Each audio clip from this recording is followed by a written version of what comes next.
All right, now I'm trying to recall, did we do these examples here?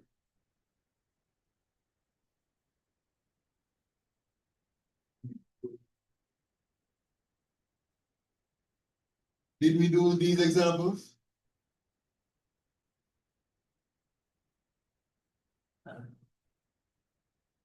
I think so. I know we did some examples of the community structure. Some of the person. I think we only do the person. Okay, if I remember correctly, I told you guys to do the others on your own, right? All right, so I'm still gonna say that, do the others on your own. If you have any questions, feel free to let me know, because I want to hurry up and get through this here. Okay, so the next topic we're gonna talk about is this whole idea of resonance in chemistry. And let me just say, for those of you who plan to go further in chemistry, especially when it comes to organic chemistry, this concept, this theory is going to play a very important role in understanding a lot of things in organic chemistry, why certain compounds will undergo some reactions and different product outcomes and so on, all right?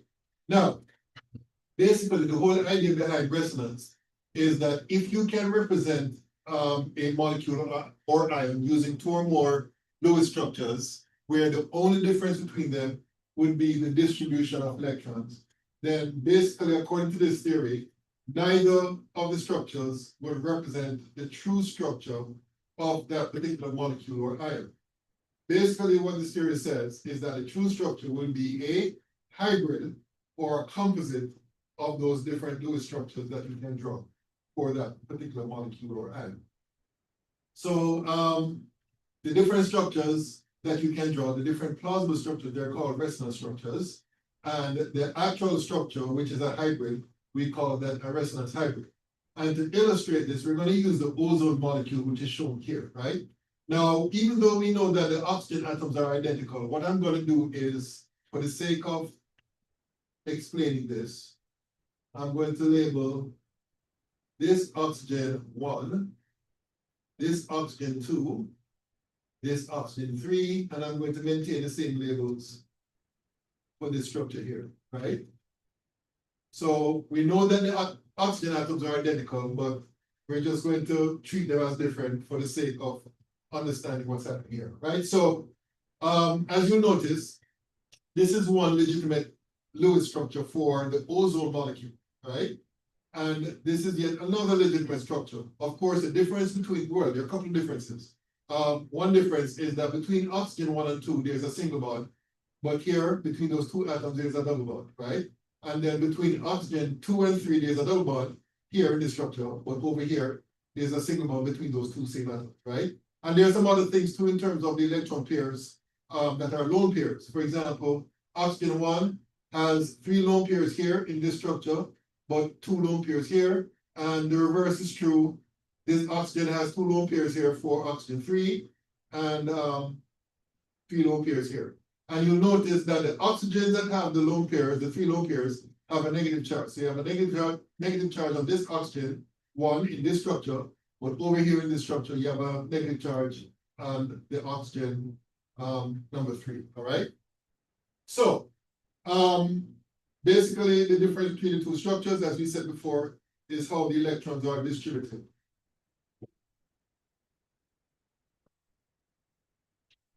Excuse me. And one can see how we can get from one to the other. If you look at a situation where this pair of electrons can come down here to form a double bond, and at the same time, this pair of electrons come here to form a negative charge on that oxygen, all right? So you can basically push the electrons as shown here to get the other structure, and vice versa. You can do this here and this here to get the original structure over this side, right? So what the resonance theory is saying is that neither this structure on the left or this structure on the right can adequately represent the true structure of ozone. In other words, the true structure of ozone will be a hybrid of this structure and this structure right here, all right? And several people have been looking at this in terms of looking at, for example, the bond length, right? one would expect, and we're going to talk about bond lengths later on, but one would expect that a double bond will be shorter than a single bond, right? Because the more electrons that are being shared, the greater will be the attraction between the shared electrons and the nuclei of the atoms that are sharing the electrons, right? So you'd expect a double bond to be shorter than a single bond, right? So if this structure were the true structure, you'd expect this bond to be shorter than this bond. When they actually measure the bond distance, what you'll find is that the distance here, the bond distance for this bond here, is the same as this bond distance right here, all right? And not only that, what you'll find also is that the bond distance in either case is somewhere between what you'd expect for a single bond and what you'd expect for a double bond, right? So that just underscores the fact that the real structure is not adequately described by any one of these resonance structures, right? The real structure is a hybrid, all right? And I remember when I was a student, I had some difficulty appreciating this particular topic. And the best way that I've come to appreciate the difference between the hybrid and the real structure is if you look at the example in the animal kingdom, in particular when it comes to the relationship between a horse, a donkey, and a mule, right? You have the horse, which is one species, you have the donkey, you have the donkey, which is the other species, and the mule is a hybrid of those two, right? So basically, the mule can be considered to be a composite of the horse and the donkey. The mule is not the same thing as a horse or the donkey, but it has some characteristics in common with either.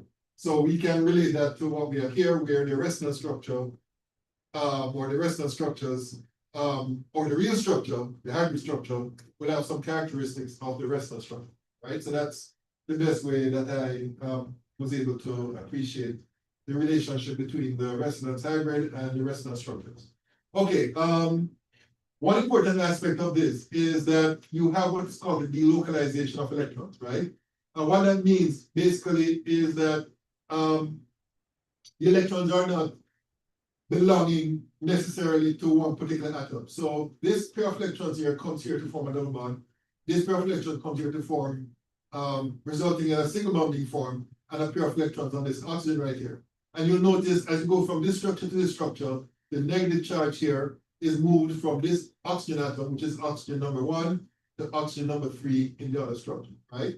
So basically this movement of electrons, or the charge itself, we say that the electrons are delocalized as a result. And again, as I said before, this is an important concept in organic chemistry, because you're going to see that, for example, the delocalization of electrons in particular systems impart certain stabilities which influences certain reactions occurring and so on. Okay, so that's as far as that's concerned. So let's look at this example here. It says write P equivalent structures for the Lewis structures for the carbonate ion. And then you're going to describe how the resonance hybrid is related to the three structures. So in the case of the carbonate ion, one Lewis structure would be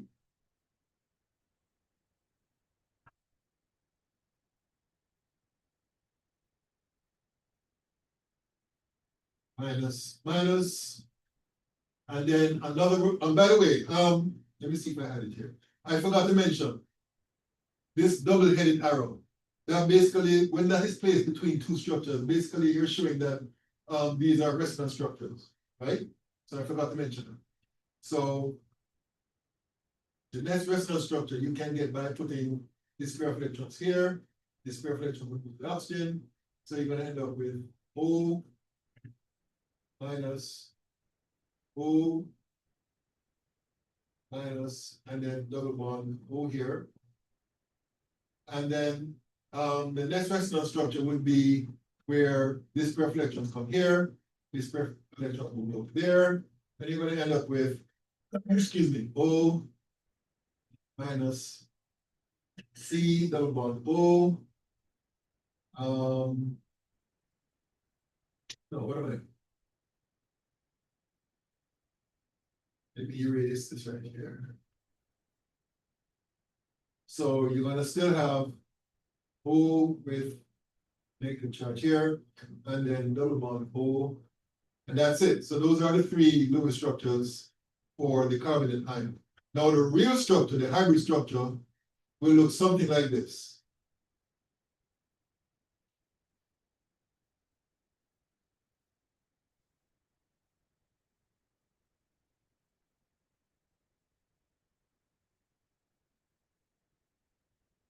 And you're going to have dotted line here.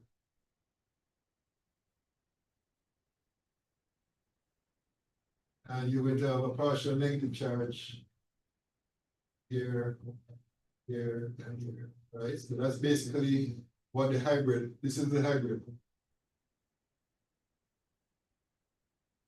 Right? And you'll notice that where I place the partial negative charges, and that's because the negative charge is being delocalized from one oxygen to the other. If you look at the structure here, you have the negative charge of this oxygen, negative charge of that oxygen, and so on and so forth. Right? So that's basically how that is done. All right?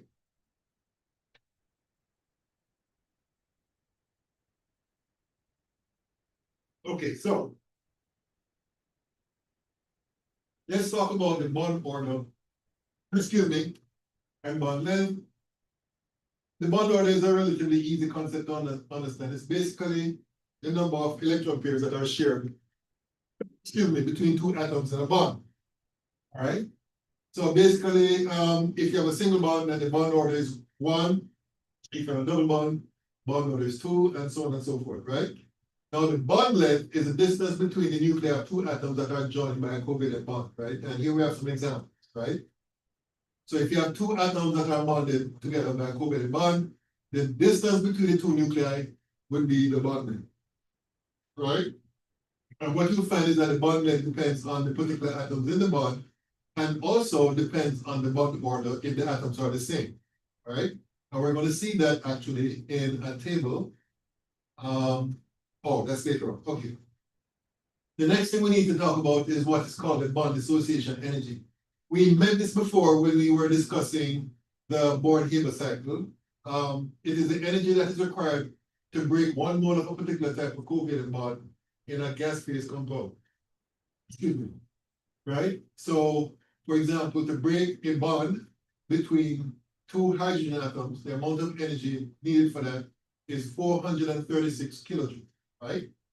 Now, it says here that in certain situations, if you have 2 or more bonds in a particular compound, as in the case of water, let's look at water right here, right? Now, to break one OH bond, it takes 499 kilojoules of energy required to do that. And then to break the other bond, it takes 428 kilojoules. So even though it's 2 OH bonds being broken, by breaking the first one and getting a certain amount of energy required to break it, the amount of energy to break the other OH bond is not going to be necessarily the same, right? So basically, what has been done is that people have compiled tables where they have determined the average amount of bond energy required to break a typical bond like an OH bond or a CH bond and so on. And that table, I think, is on the next slide, which is this table right here.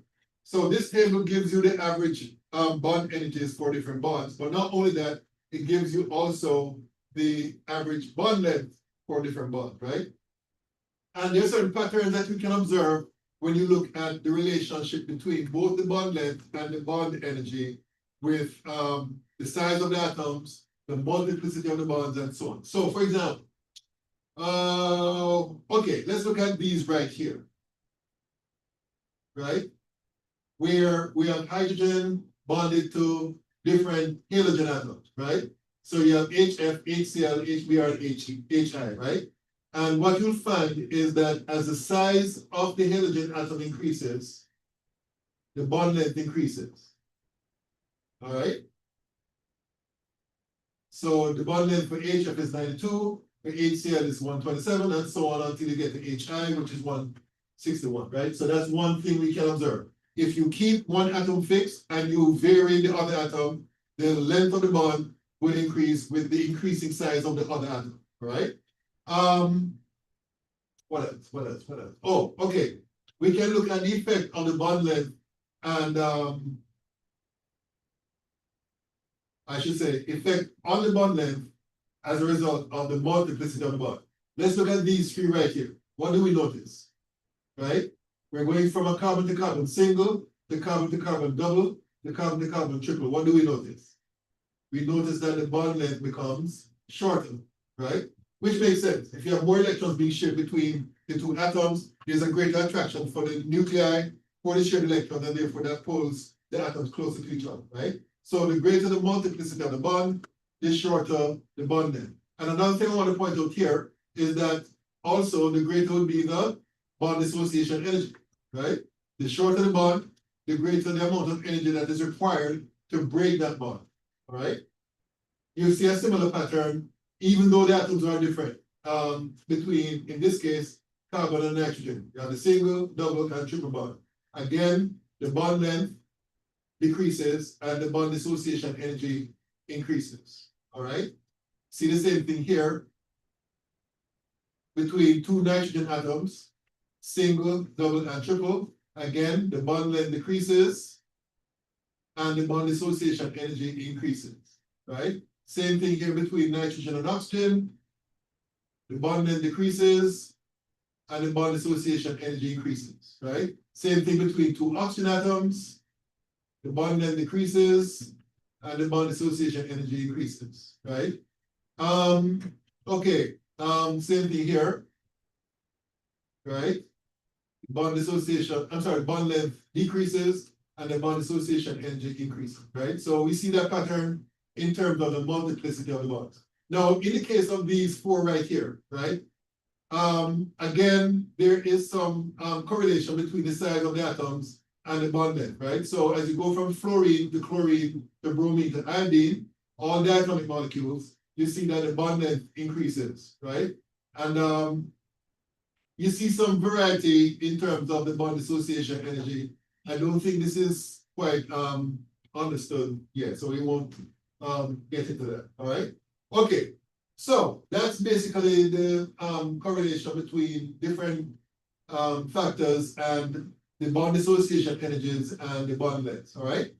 Now, just to summarize what I just mentioned, the higher the order or the greater the multiplicity of the bond, the shorter the bond and the stronger the bond is. So as I said before, for example, the double bond will be shorter and stronger compared to the single bond between two nitrogen atoms. And that's because, as I said before, the more electrons being shared between the two atoms, the stronger the bond because there's a greater attraction between the nuclei and the shared electrons, all right?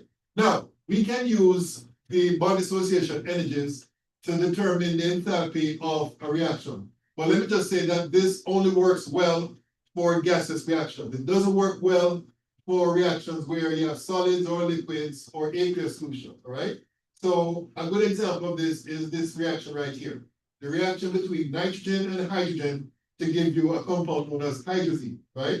So how do we use the bond dissociation energies to calculate the enthalpy change of this reaction? What we can do is look at the amount of energy that is needed to break up the bonds that exist in the reactants, and then look at the amount of energy that is needed to break up the bonds in the product, and then we take the energy that is required here and subtract from it the energy that is required here, and that will give us the bond dissociation energy. So in the case of nitrogen, if you look at the table that we saw earlier on the previous slide, the bond dissociation energy for nitrogen is 946 kilojoules per mole, right? So this is the amount of energy required to break that nitrogen to nitrogen bond. The energy required to break the hydrogen to hydrogen bond is 436, and there are two of them, so we need this amount to break this bond and the same amount to break that bond, right? So imagine that we have succeeded in breaking all those bonds, and we have the atoms separated, and then the atoms have to come together now to form the product, right? So basically what that means is that we have to look at now the amount of energy that is released when the nitrogen is bonded to the nitrogen here, and these nitrogens are separately bonded to the two hydrogens here and here, right? When those bonds are formed, the amount of energy that is produced would be the bond dissociation energy for those bonds, right? So if you go back to the table, you'll see that the bond dissociation energy for the nitrogen to hydrogen bond is 389. So because this bond is being formed, that means that the energy change would be minus 389, right? In other words, 389 joules of energy will be produced with the formation of each nitrogen to hydrogen bond.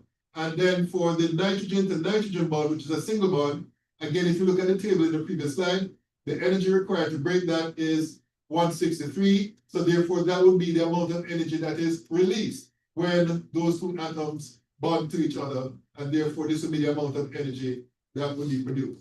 So therefore, the amount of energy that we need to supply to break the bonds would be, as I said before, the 946 plus the 436 here and the 436 here to break the bonds of all these reactants here.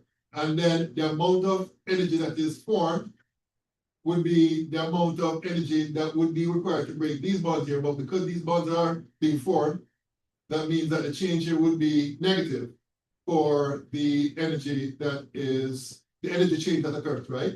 So to get the enthalpy of the reaction, we take the total energy that is used to break up the amount of bonds here in the reactants, and we add to that the negative value of the bond dissociation energies of all the bonds in the products, and we set it up according to this equation right here, and that will give you the answer.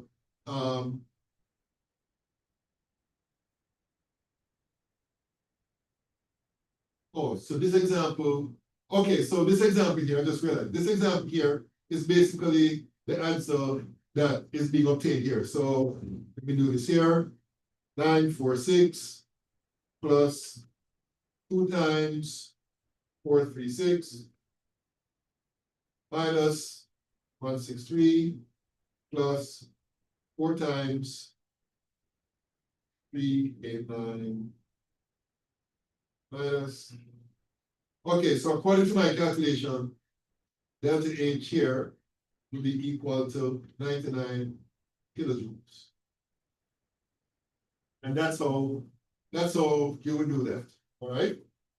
Okay, now, as I said before, and I think, let me see here. Oh, as I said before, very important that you recognize that this method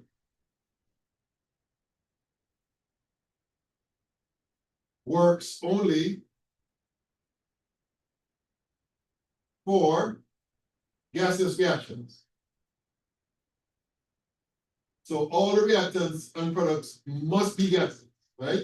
It will not work for a solid, or if you have solids or liquids, or in an aqueous environment, this method will not work. There will be a big difference between what you calculate here and what you'd actually get experimentally. But if you were to carry out this experiment with all gaseous components, you're going to find great agreement between what you calculate based on the bond dissociation energies and the experimental value. Okay, so with that said, that's basically the end of this chapter here, but let's see what the assignment. Oops. Okay, so let's see here. This is oh,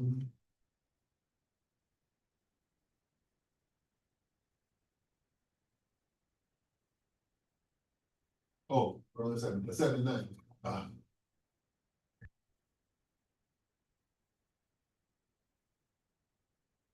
Okay, so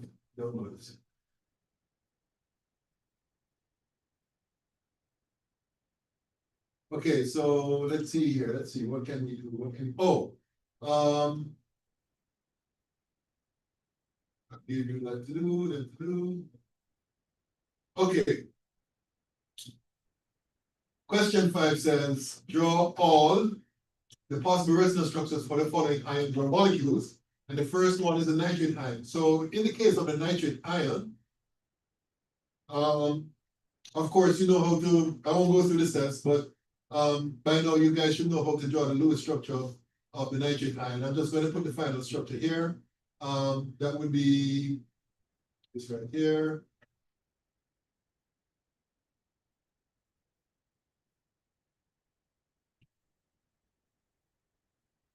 Okay, so that would be the Lewis structure of the nitrate ion. So to get the other resonance structure, this goes here, you're going to end up with double bond pole. N, single bond O, negative charge, single bond O, negative charge, plus charge here, and then the next structure would be, where,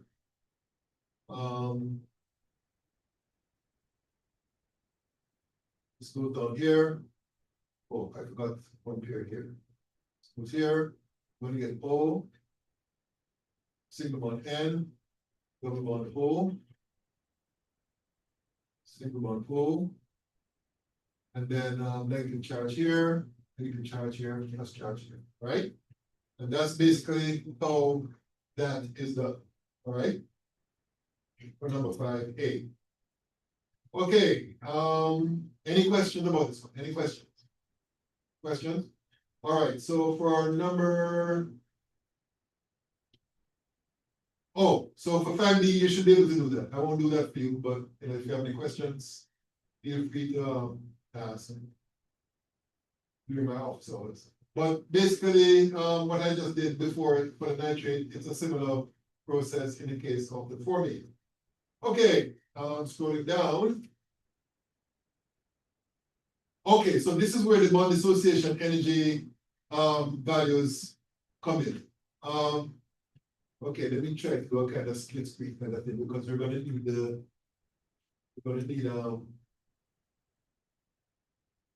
values.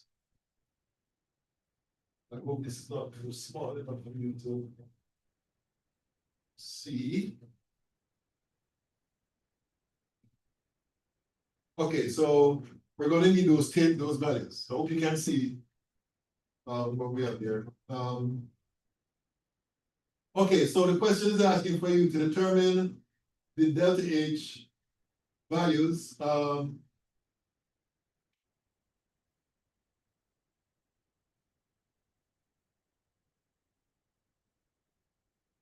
Okay, so the question is asking for you to determine the delta H for the reaction based on the bond dissociation energy, right? So one important thing that you have to keep in mind when doing questions like these, that you have to make sure that you have the correct Lewis structures for each of these substances involved, right?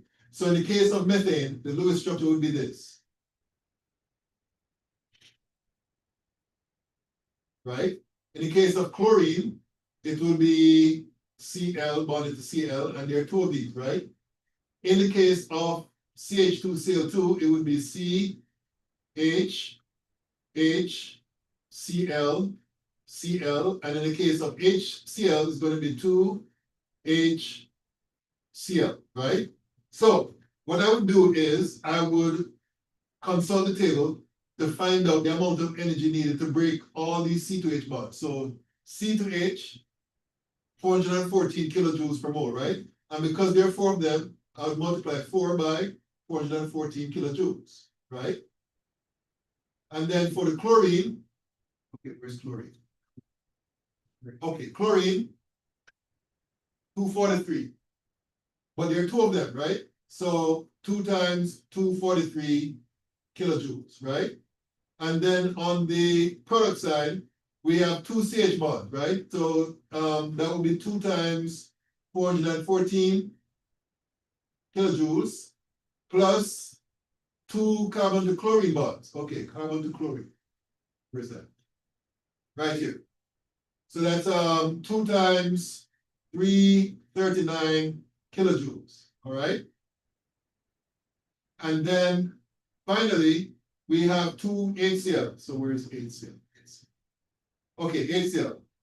Right? So that's plus 2 times 431 kilojoules, right? So basically what I would do is add these up, and find the difference, right?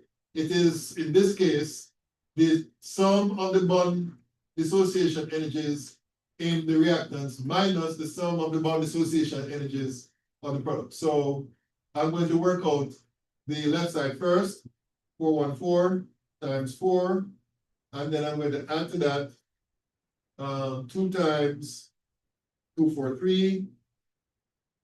So the total on this side is 2142 kilojoules, and I'm going to subtract from that the sum of all of these here, so that's 2 times 414. And then I'm gonna add to that 2 times 359. And then I'm gonna add to that 2 times 431. And then according to my calculation, and please correct me if I'm wrong, because I could be making mistakes here, but I got 2368 kilojoules. All right.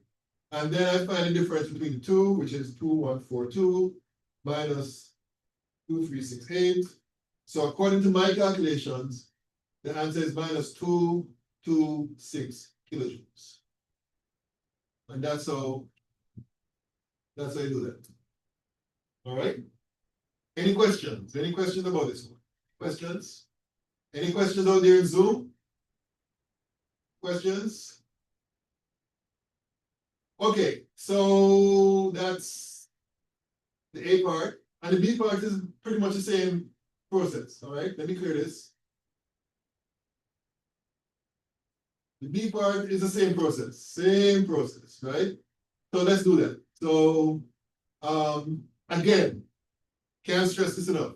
Make sure that you have the correct Lewis structures, and that's important in this question. Why? Because in the case of the hydrogen, there's a single bond, and there are 2 of them. But in the case of the oxygen molecule, there's a double bond in the Lewis structure, right? Because if you look at the table here, where is it? There are 2 different values for oxygen. One where there's a single bond and the other where there's a double bond. So you have to be very careful in terms of the Lewis structure that you're going to use in order to do your calculation. And then on the other side, you have 2 HOH, right? So in this case here, you have 2 oxygen to hydrogen bonds that you have to take into account. Okay, so for the 2 hydrogens, that's 436. You told them, so that's 2 times 436 kilojoules. And then we add to that the value for the oxygen to oxygen double bond, which is 498, right? And then now on the other side, we have 2 water molecules. Now, each water molecule has an OH bond, has 2 OH bonds.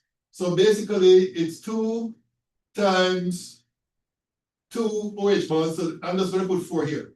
4 OH bonds, right? So OH, the value is 464. So 464 kilojoules times 4. All right. So let's work out this side here. Basically, it's going to be this side minus that, right? So let me do the left side first. So that's 436 times 2. And then I'm going to add to that 498. So on the left side, I have 1370 joules minus on the right side, which is 4 times 464. So here we have 1856 joules. So the difference between them would be 1370 minus 1856. So according to my calculation, I got minus 486 kilojoules. And that's how that is done. All right? Any questions about this? Any questions? Questions? Any questions? Okay.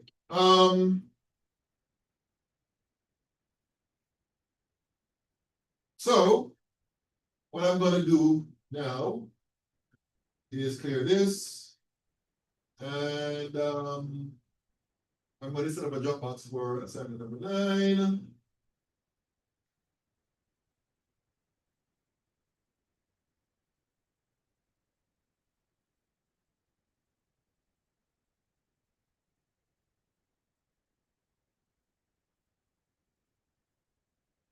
I'm going to set the deadline for December 4.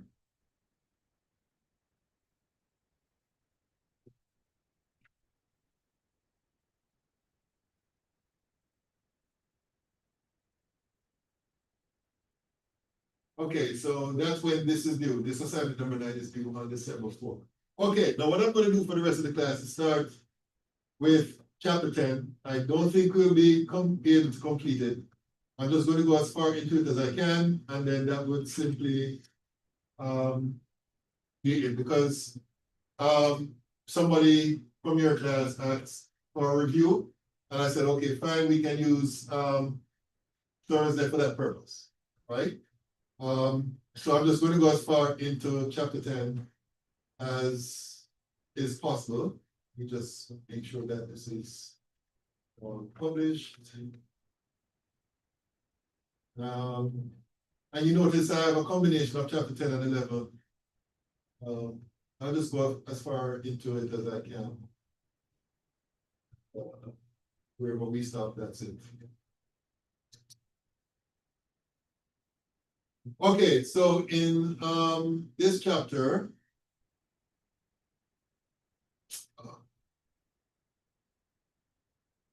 we will be looking at bonding, and in more specifically molecular shapes.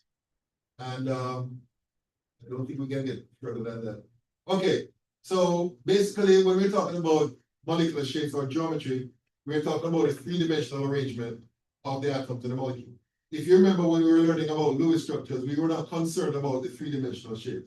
In the case of Lewis structures, we were just concerned about how the atoms are connected to each other and the number of bonding pairs and lone pairs that are present, right? Now, even though that is true, what we're going to learn is that in order for us to determine the shape of the molecule, you need to know what the Lewis structure is, right? And just to give an example of different molecules of different shapes, well, first, let me just say, if you have two atoms that are bonded to each other, then basically that is said to be a linear shape, right? You can't have any other alternative when it comes to two atoms. But if you have three atoms, there are some possibilities, or two different possibilities. You could have a situation where all the atoms are lined up in one line, in which case we say that the shape is linear, but you can also have a situation where you have the molecule being bent, where they're not in one line, such as in the case of water. So this begs the question, why is it that carbon dioxide is linear in shape, but water has a bent shape? So in order for us to understand that, we have to basically learn about what is called the valence shell electron pair repulsion theory. Abbreviation is VSEPR. Some people call it VSEPR. Basically, this is a theory which says that when you have a molecule and you have a central atom which has bonding pairs and lone pairs of electrons, the pairs of electrons in the central atom will repel each other, and based on the repulsion, the resulting molecule will have a particular shape, right? So as stated here, the mutual repulsions between these pairs of electrons on the valence shell will be such that they will push the electron pairs as far from each other as possible, right? So if you have, for example, an atom A, which has three bonding pairs, right? What will happen is that these three electron pairs will push each other away from each other so as to be as far from each other, which means that the most stable arrangement is what you see here. And you're going to learn about this shortly. This is called the trigonal planar arrangement, where the bond angle, since they asked the question here, the bond angle, is 120 degrees Celsius, right? If you think about what you learned in your geometry class, that would be the maximum spacing that can occur if you have this arrangement, all right? Okay, so no. Okay, what's going on? Why is it stuck?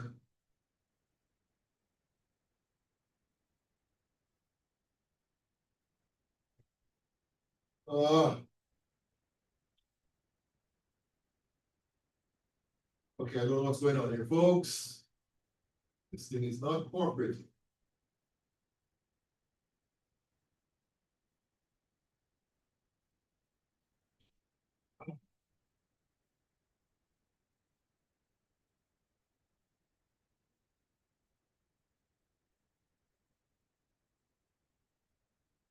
Okay, I don't know what's going on.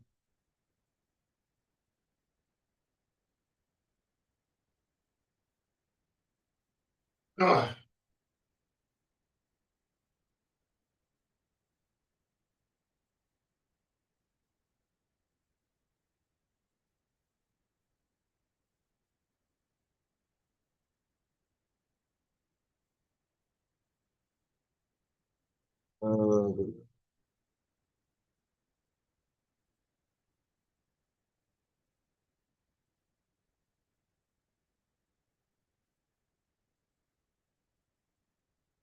Okay, I guess I'll be teaching from the desktop here until I can get that thing sorted out.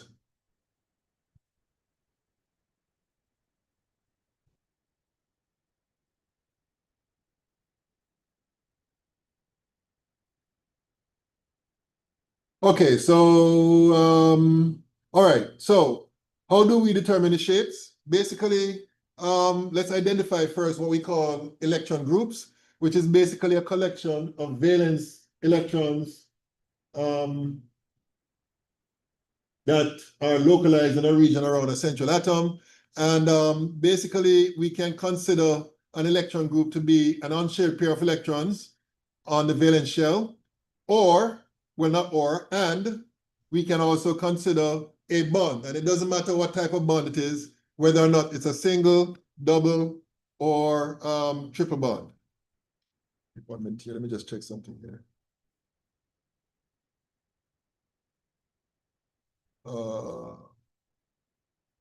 Okay, so these are the electron groups, geometries, right? So if you have two electron groups, right, the geometry that will be adopted would be linear. If you have three electron groups around the central atom, then the geometry adopted by those electron groups would be trigonal planar. If you have four electron groups, then the geometry adopted by the electron groups would be tetrahedral. If you have 5 electron groups, then the adopted geometry of those electron groups would be trigonal bipyramidal. And if you have 6 electron groups, then the geometry adopted would be octahedral. And the next slide is basically showing you how the geometries are, right, for what I just mentioned. Unfortunately, the linear and the trigonal planar, well, the linear is not present. The trigonal planar is this one right here. The tetrahedral is this one right here. The trigonal bipyramidal is right here, and this is the octahedral. So basically, when you have these electron groups around the central atom, those are the arrangements, all right? And as I said before, these electron groups will repel each other so as to push the bonds or the electron pairs as far from each other, and as a result, the shape would be adopted based on the electron pairs, right? So as stated here, if you have 4 balloons or 4, because we're using the balloons to represent electron pairs, if you have 4 of them, then basically they will arrange themselves like this to get a tetrahedral shape, right? Now, let's talk about what is called the VACPR notation. It's basically a representation that is used to help you to determine the molecular shape, right? So imagine if you have a molecule where you have a central atom and it's bonded to other atoms, and it also has lone pairs of electrons. Well, the A representation here would represent the central atom. The X represents the atoms that are bonded to the central atom, and the E here represents the lone pairs, right? So basically, the shorthand symbolism in the case of water, in terms of the Lewis structure, would be AX2E2, right? A is the central atom, right, which is oxygen. X would be the atoms bonded to the central atom, which would be the hydrogens. And E2 will represent the 2 electron pairs, right? And what you'll find is that any molecule that has a similar arrangement or a similar designation will basically have the same shape as the water molecule, all right? So let's talk about structures where there are no lone pairs. So basically you have the central atom bonded to other atoms, but there are no lone pairs, all right? So basically, the molecular geometry will be the same as the electron group geometry. So whatever the electron group geometry is, the molecular geometry is going to be the same. Now, if you have lone pairs of electrons that are present on the central atom, then the molecular geometry will be derived from the electron geometry. It won't be the same, but you can use the electron group geometry to make a prediction as to what the molecular shape is going to be, right? So in either case, we use the electron group geometry as a tool for determining the molecular geometry. Okay, so let me show you a table here, which gives you a summary of the different types of possible shapes based on the number of lone pairs and bonding pairs of electrons around the central atom. So the first one we're going to look at, which is the simplest case, is where we have a central atom bonded to two other atoms, and there are no lone pairs of electrons on the central atom, right? So in other words, the VSEPR notation would simply be AX2, right? Now, in terms of the fact that you have two electron groups, because the central atom is bonded to two other atoms, right? That means that there are two electron groups, which means that the electron group geometry is going to be linear, because the two electron groups will repel each other so as to be as far from each other as possible. So therefore, they'll be like this, right? Linear, right? So that is what is shown right here. A in the middle, and there's a straight line you can draw from X to A to the other X on the other side, right? So that's a linear shape, right? So not only is electron geometry linear, but the molecular geometry is also linear, where the bond angle, which is the angle here, I wish I could draw this here, but anyway, the bond angle, which is the angle between this bond and this bond here, is 180 degrees, right? And here's an example of such a molecule, beryllium chloride, and this is the molecular model representation of that particular molecule, all right? So if you have two electron groups where both atoms, where the central atom is bonded to two atoms, then the shape that the molecule will adopt will be linear, where the bond angle is 180 degrees. Now, let's look at a situation where you have a central atom bonded to three other atoms, right? The number of electron groups will be three in this case, because you're going to have 1, 2, 3 bonds, right? The shape based on the electron group geometry will be trigonal planar. There are no lone pairs of electrons on the central atom. This is the VSEPR notation. And in this case here, again, based on the VSEPR theory, the bonds will spread out to be as far apart from each other as possible. So therefore, the shape of this molecule will be trigonal planar, right? The bond angle is 120 degrees. So if you measure the angle from here to here, or from here to here, or from here to here, it's going to be 120 degrees. And a molecule that is one that adopts this shape would be boron trifluoride, and this is the molecular model representation of that. Okay, now, let's look at a situation where you still have three electron groups, right? That means that the electron group geometry is still going to be trigonal planar. But the difference between this and this is that one of the electron groups will be due to a lone pair, right? So therefore, the VSEPR notation would be this. And you see the difference between this and this. Basically, one of the X groups is removed and replaced by an electron pair, right? A lone pair of electrons, right? So when you compare this structure to this structure, the difference is you're removing this X here, and this bonding pair becomes a lone pair. So in terms of the electron pair geometry, it is still going to be trigonal planar, because you're going to have X, X, and then you're going to have this lone pair here. But the actual shape of the molecule is based on how the atoms themselves are arranged, which means that the shape here will not be trigonal planar based on the atoms. It's going to be angular. In some textbooks, they call it the bent shape, all right?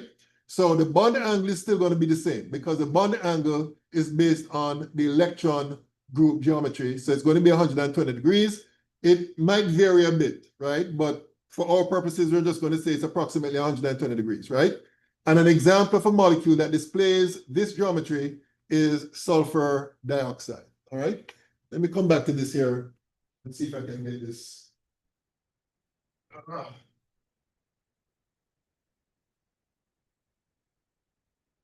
Oh, what did I do? Okay, go back to this here. Okay.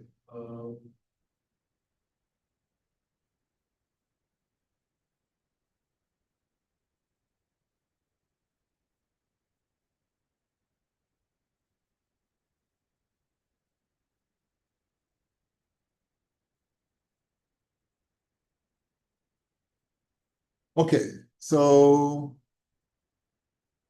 we're back in business as far as this is concerned. All right, so if I may, please. Okay, so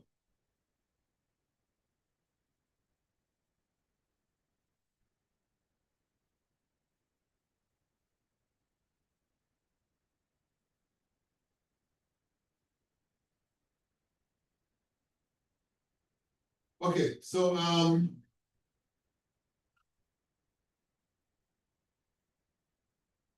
okay, so what I did not get a chance to show you is bond angle. So the bond angle that you're referring to here is this angle right here, right? So that's 120 degrees in the case of the trigonal planar, and in the case of the linear, that bond angle is 180 degrees, right? Okay, so as I was saying, the difference between these two is that when you remove the X here and you leave this lone pair of electrons, this will be the result. In terms of the electron group geometry, it is still trigonal planar, but in terms of the shape of the molecule, which is determined by these atoms, it's going to be bent. All right, so that's basically what happens if the VSEPR notation is AX2E. All right. Okay, so that's that. So we're going to move up. Oops. So for the case of a situation where you have 4 electron groups. In other words, the central atom will have 4 electron groups surrounding it. The electron group geometry will be tetrahedral in both cases that we're going to look at here. Now, in this case where you have no lone pairs, the VSEPR notation is AX4, which means that you're going to have the central atom tetrahedrally surrounded by the other atoms, right? And there are no lone pairs on the central atom. The bond angle in that situation will be 109.5, which means that we're talking about this angle right here, right? That bond angle will be 109.5. And an example of that would be methane. And this, of course, is the molecular model representation of that particular structure. Now, in the case where you have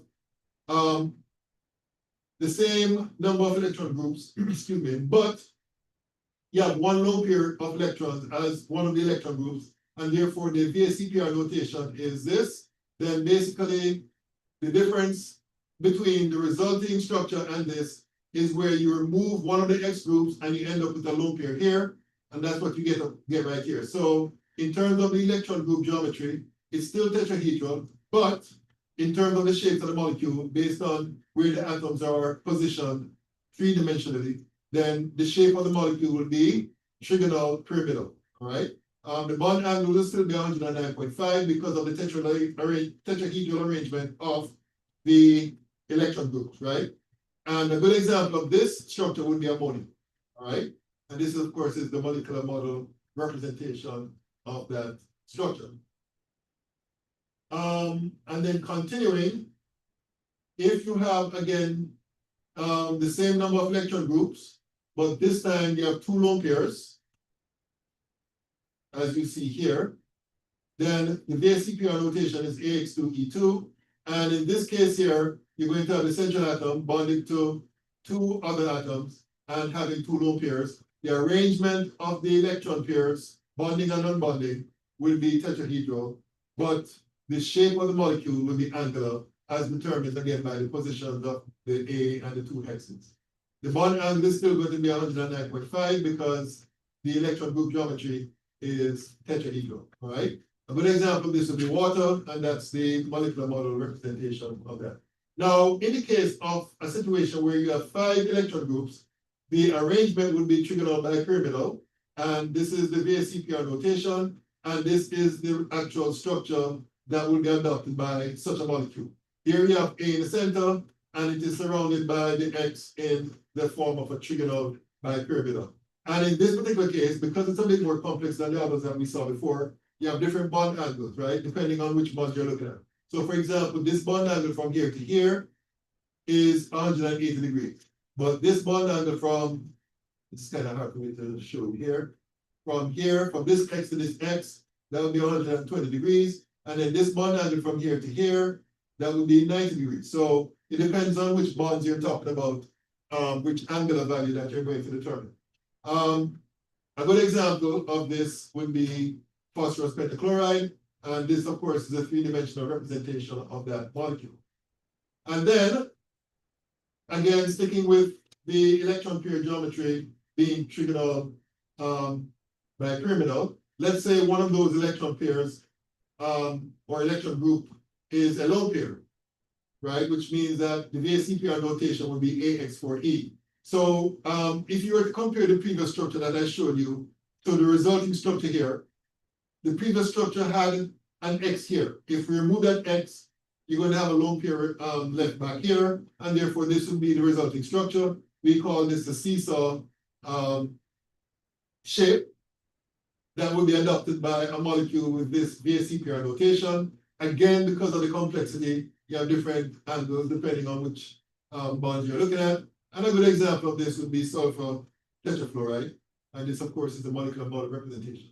And then now, sticking to, again, a trigonal bipyramidal electron group geometry, if two of those electron groups are lone pairs, then basically that is tantamount to removing one of these X's and a lone pair being left here. So you're going to end up with two lone pairs here, and you're going to end up with the rest of the molecule looking like this. And the resulting shape is called a T-shape for obvious reasons. And there are only two types of bond angles in this particular case. You can have the 180, right, which is this right here, or you can have the 90, which is this right here, all right? So a good example of this would be chlorine trifluoride, and that's the molecular model representation of that. Okay, and then continuing, if you have, again, sticking to the trigonal bipyramidal electron group geometry, if 3 of the 5 electron groups are lone pairs, then this would be the resulting structure, right? Basically, it's going to be linear, right? So there's only one bond angle you have to be concerned about, and that's 180 degrees. And a good example of this would be xenon trifluoride. And then finally, well, not finally actually, in the case of where you have 6 electron groups, there are several possibilities. The first of which, well, first, let me just say that the shape adopted by those electron groups will be octahedral, right? Looks like this, okay? So this is the VSEPR notation. Again, there are 2 types of bonds. You have 90 and 180 degree bond angles that you can be concerned with. And a good example of this would be sulfur hexafluoride, all right? Now, you can get from that to the next situation where one of the electron groups is,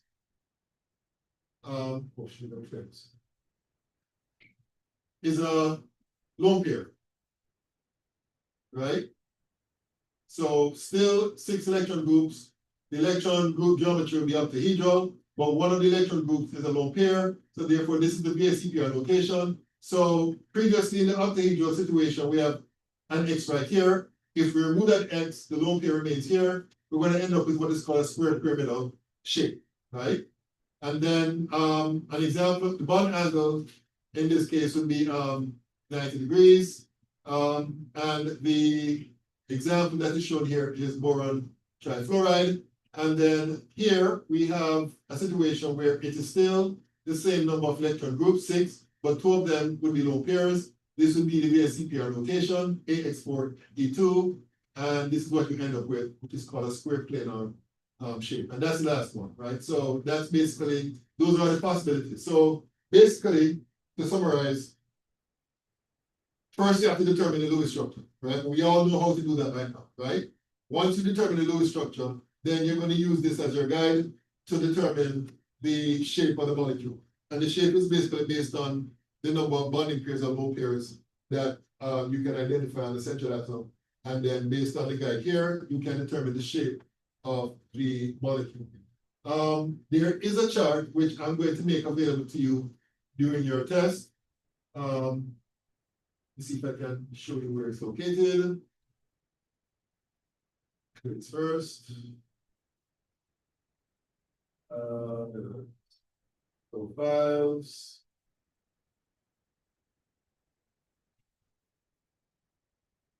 tables. This table right here. Right, this summarizes basically what I just described. Now, the only difference between this and what I showed you is that where I have the letter A in those structures, it is letter E in these structures, right? But pretty much everything else is the same. All right. So you'll have access to this so that you can, if you're given a question where it asks for the shape of the molecule, then you can use this as your guide. So for example, going back to the PowerPoint, the question is asking for you to use the DSCPR notation to determine the shape of the nitrate ion. As you all should know, the nitrate ion, we did this before. So this is the Lewis structure of the nitrate ion. Oops. One pair of electrons from many. Minus, minus, plus, right? So in the case of the nitrate ion, you have 3 electron groups, right? You have a double bond here, single bond here, right? And no lone pairs, right? So if you were to go to the table I just showed you, let me see if I can break that. Right? Which one of these, okay, you know what? Which one of these here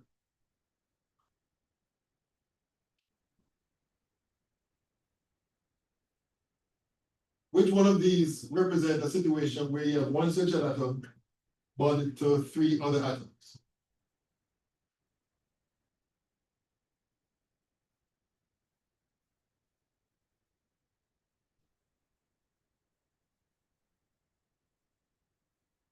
Well, you mean this one right here? Exactly. You have the central atom bonded to 3 other atoms. And there are no lone pairs on the central atom, right? So basically the shape that would be adopted by the nitrogen ion will be triggered up later. That's basically how you're going to determine shape. Let me show you something that a past student of mine, I wonder if I can still find it. There is a website which, let's see here.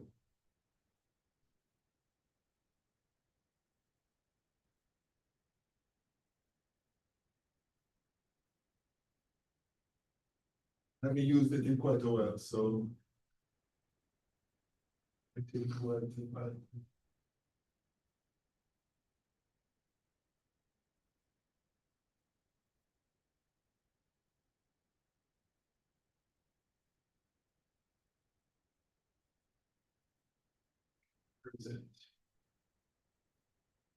Basically, it's a molecular model site, and you can play with it. You can put like lone pairs and bonding pairs on an atom, and it gives you the actual shape.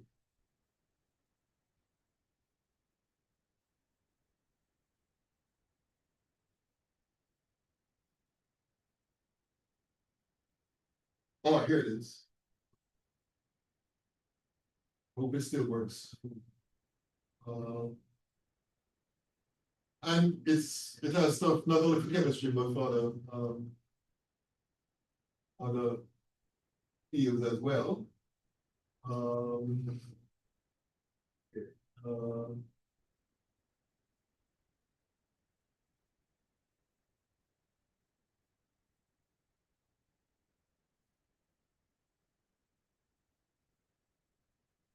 Wrong section.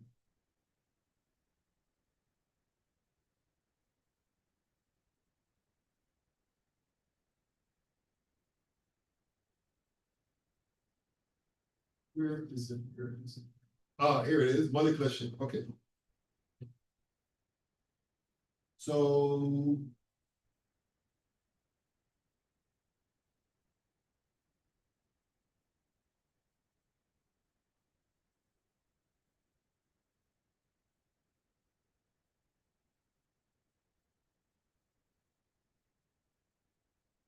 where is it?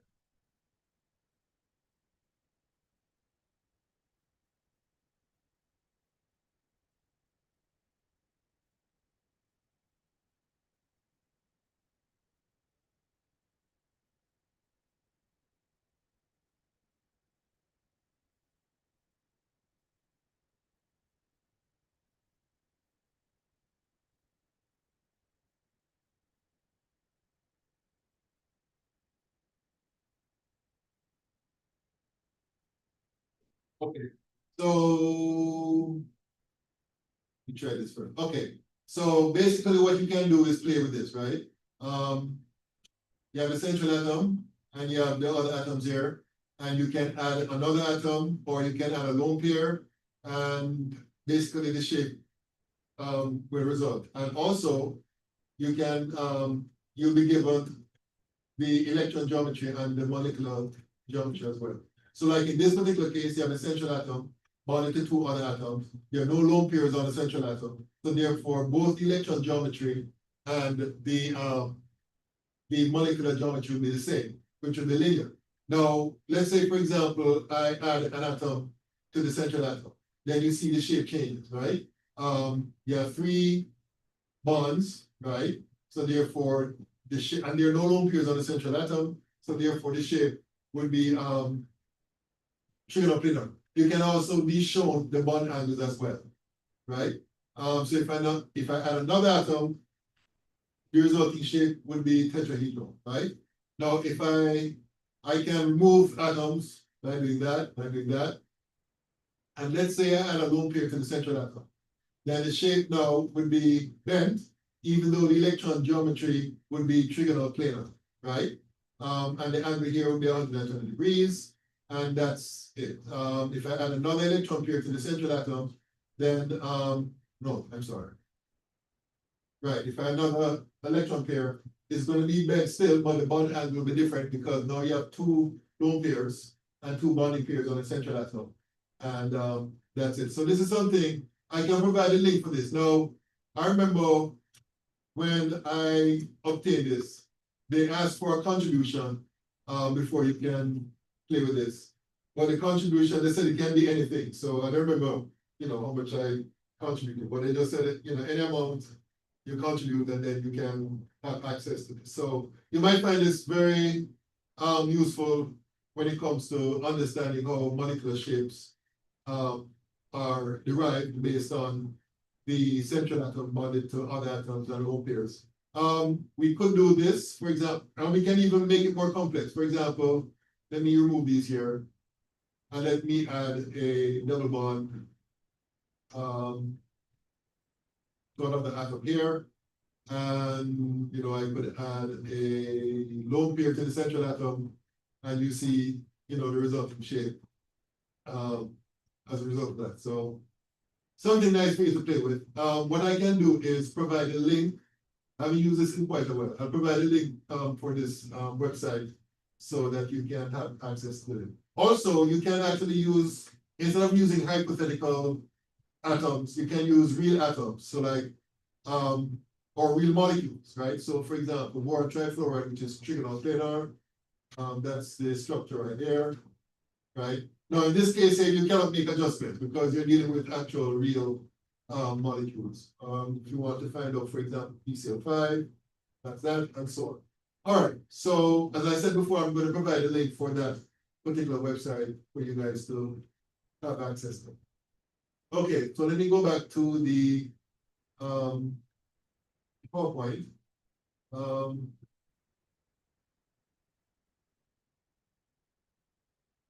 Okay, I'm going to skip all this here because I covered that in going through the different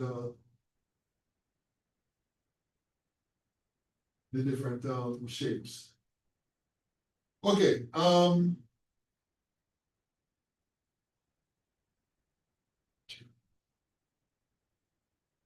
let's see here. Okay, tell you what.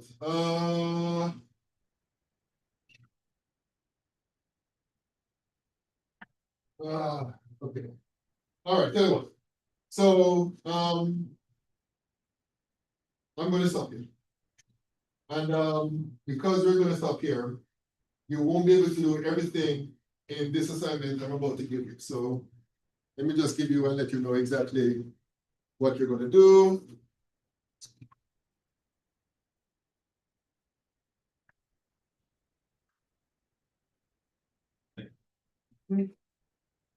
And for you guys out there in Zoom, I think, I don't remember if I published it.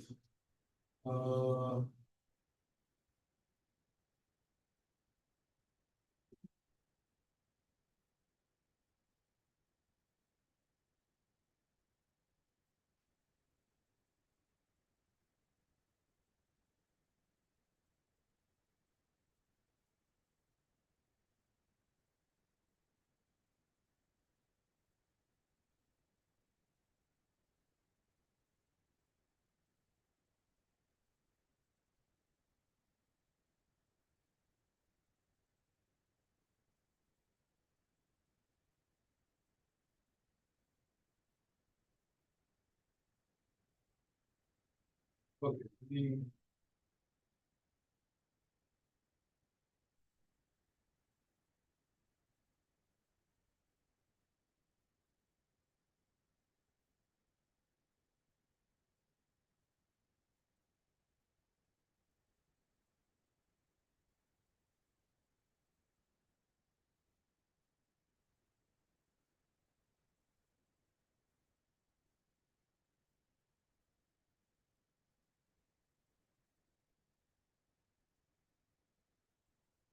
Okay, so let me publish this now for you guys out there in Zoom.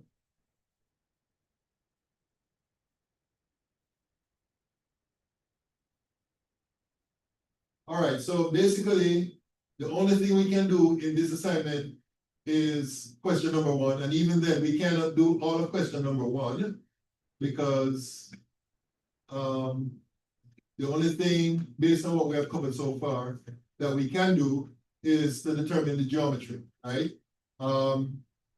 We have not been able to get to the polarity or the hybridization. So basically, the only thing I'm expecting you to do is to determine the geometry of these molecules, right? And you won't be able to do number two at all. So you can leave that out of it, all right? So basically for number one, you're just going to determine the geometry, all right? Okay, now before you leave, let me just say that we have announced that your final exam, we check the exam schedule just to make sure I'm telling you the right thing. For this class will be December 11th, all right, which will be next week, Thursday, from 12:30, it's gonna be 2 hours, 12:30 to 2:30, right? And it's gonna be comprehensive, including what we learned today, all right? So that's as far as the final exam is concerned. And I think there's something else, I think I probably.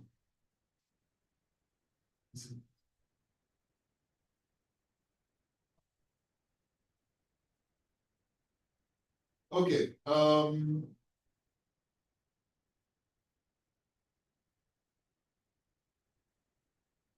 right, so that's that. So Thursday, we'll be reviewing, so please come with any questions that you may have, concerning everything that we have covered in this course, right? So that's basically the plan for Thursday. And I think that's pretty much it. I'll be available for office hours, of course, if you have any questions. And I think that's it, all right?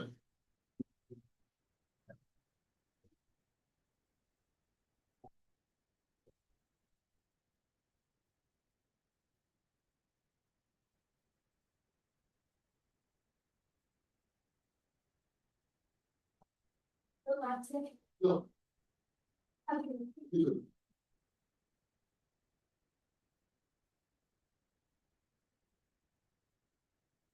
Okay, let's see. Okay, Ms.